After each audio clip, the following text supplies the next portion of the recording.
This episode of The Young Turks is brought to you by Gamefly. Go to gamefly.com/TYT for your free trial membership. A woman by the name of Irene Morales is now suing an executive from American Apparel. His name is Dov Charney. And the reason why she's suing him is because she says that he forced her to perform sex acts that she did not want to perform. So we have a video on this report. Let's go to the video and we'll talk about it.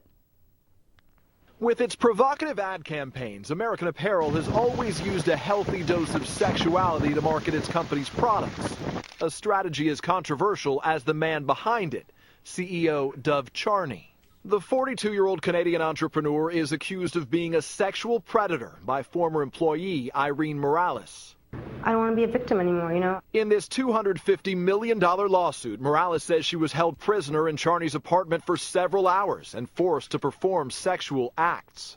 Morales says the fashion executive first approached her in 2007 when she was a 17-year-old sales associate and a high school student, bombarding her with calls and texts demanding she send him sexually explicit photographs. And Morales alleges once she turned 18, Charney forced her to perform sex acts with him for another 8 months, warning her if she refused, she'd be out of work. I don't want to keep secret about this, and especially when I know there might be others out there like me who I can help. In these new court documents, American Apparel argues Morales brought the suit after making a number of extortion-like threats to expose the company to a threatened avalanche of litigation and negative publicity. American Apparel told NBC News Morales left the company without complaint and resigned with a letter of gratitude regarding her positive experience at the company. Charney has been dogged by a series of scandals, including several sexual harassment suits in the past, none of which went to trial. You do solemnly swear that the Still, this was Charney during a sworn deposition from one of those cases, answering questions about his chain that sells clothing and underwear. I frequently drop my pants to show people my new product, or that was common. I was very proud of it. In that deposition, Charney also defended using what most people consider offensive language to describe women, including those who worked for him. Do you view sluts to be a derogatory term? There's some of us that love sluts. It's not necessarily... It could be also an endearing term. All right, so during that deposition, he obviously made some statements that do not work in his favor when it comes to these types of lawsuits. Some people love sluts. Sometimes I drop my pants. I drop my pants all the time, and I'm very proud of it. I want to show off my product. Yeah, I bet you do, Doug. By the way, how disastrous does Dov Charney look? Just on a side note, and I'm the bad guy, but... Dov Charney is the epitome of hipster. Like his fashion sense and his style is complete hipsterdom. So whenever we talk about hipsters, it's usually people who buy clothing from American Apparel. Really? People might get upset at that comment, but it's the truth. I mean, I have several friends in LA who are hipsters, and their product of choice is American Apparel. Some of my best friends are hipsters.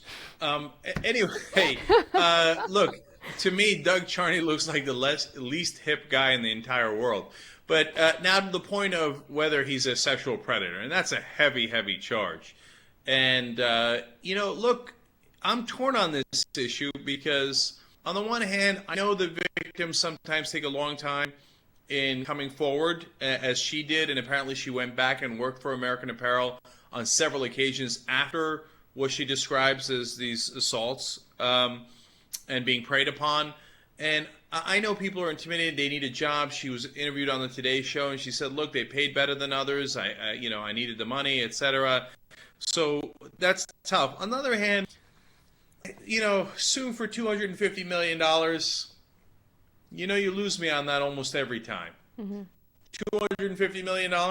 Really? And because we can't tell. We can't tell if it's extortion or if, she was terribly victimized, right? It's not knowing the facts and not knowing who to trust or who to believe. But the $250 million looks like you won a lot of money, and that's what it's about. So it's not a good sign, if you ask me. What do you think, Adam? Well, I agree with you on the amount of money she's asking for in the lawsuit. I mean, during the interview, she talks about how she wants to do this so she can help other women who are victimized by this man. But, you know, if that's really why you're doing this, if that's the reason why you're filing this lawsuit, then you shouldn't ask for $250 million, because that really draws attention to the amount of money you're asking for rather than what you're really complaining about, what you're really filing the lawsuit on. And, you know, when it comes to whether or not he actually did it, Dov Charney is an interesting character. You know, one of my good friends worked as a manager for the company, and there were several times where she said she felt uncomfortable around him. He's known for taking really sexually, you know, charged photographs for advertisements for the company. For instance, all of their models for the clothing are actual employees for the company. And if you see the ads, they're super sexual, you know, and I don't know, I've heard things about him in the past, and it's all anecdotal, so I don't know anything for sure. But when it comes to lawsuits like that, like this, I want them to be taken as seriously as possible. And you're right, Cenk, it's hard for people to take these lawsuits seriously when the accuser is asking for such a huge amount of money. So if I were her, I would have filed this lawsuit, you know, with a smaller amount. A much smaller amount. Yeah, I mean, just because you don't want people to think it's about the money, and when you ask for $250 million, that's the first thing everybody thinks of. And look, here's the thing. You know, with all the lawsuits, etc., you know, am I likely to believe that Dov Charney's a pervy wanker? Yes, it appears that there's some significant evidence of that, including in his deposition, right? Although if you said that in other contexts, it might be a joke, whatever it is, right? But it doesn't look good for him. Look, I got to tell you, though, because I want to empower women, if your employer asks you to have sex with them and you don't want to, obviously don't do it. I mean, he does, for what? How many dollars an hour are you getting at that job? Now, she says that he kept her in the apartment. I don't know what that means. You know, again, you don't know who to believe in that scenario. You know, obviously, I don't want to judge him as guilty before he's at a trial or anything along those lines. But don't have sex with your employer because he's your employer. Don't do it. It's a terrible idea. And then it leads to all this.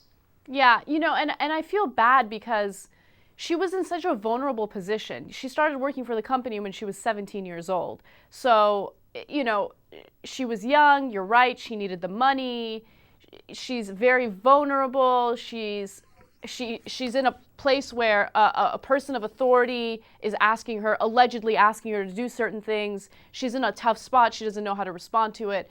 I don't know. That's why I want this type of case to be taken very seriously. So, I mean, I guess we'll see what happens. As I mentioned, Dov Charney has been sued several times before for similar accusations. So we'll see how it plays out, and we'll update you guys on the story. Cenk, people don't know this about me, but I'm an underground gamer.